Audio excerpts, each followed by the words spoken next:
Tataas ng piso ang minimum na pasahe sa mga tradisyonal at modern jeepney sa buong bansa.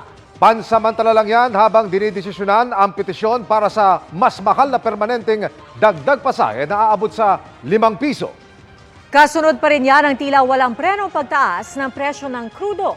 At nakatutok si Cedric Castillo.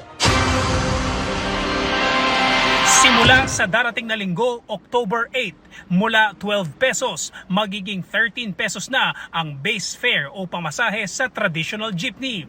Ang pamasahe naman sa modern PUJ na 14 pesos, magiging 15 pesos na. Kasunod ito ng desisyon ng LTFRB ngayong araw na aprubahan ang petisyon ng ilang transport group para sa isang provisional o temporary fare increase. There were already 11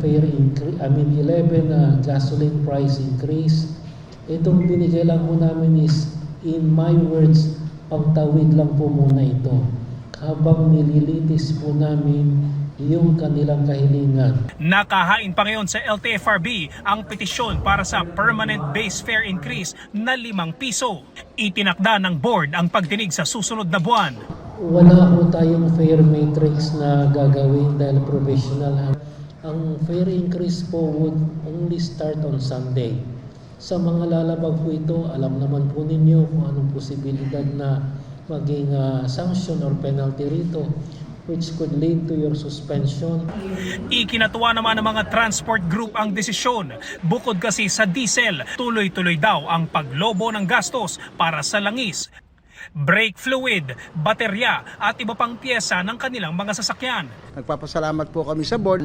Kung po makapagsakay ka ng 300 din po yung maidadagdag dun sa driver. Yung malaki pong dagdag sa income ng ating mga driver.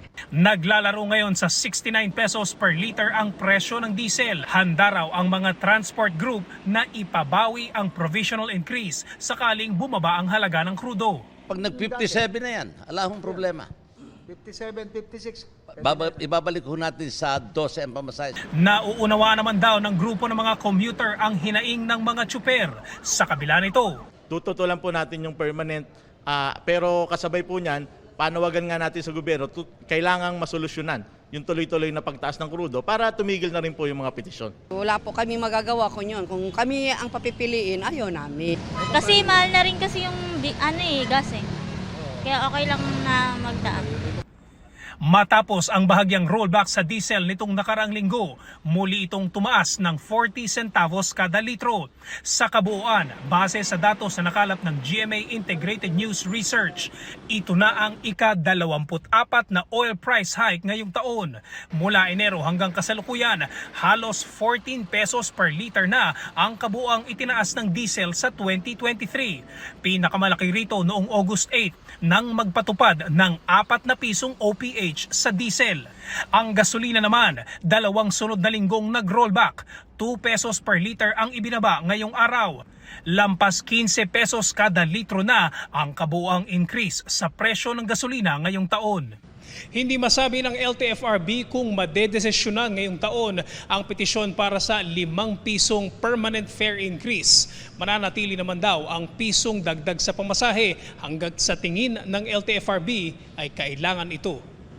Para sa GMA Integrated News, Cedric Castillo, nakatutok, 24 oras. Mga kapuso, kasama nyo kami 24 oras. Mag-subscribe sa GMA Integrated News sa YouTube. Sa mga kapuso abroad, bisitahin ang GMA Pinoy TV at www.gmanews.tv.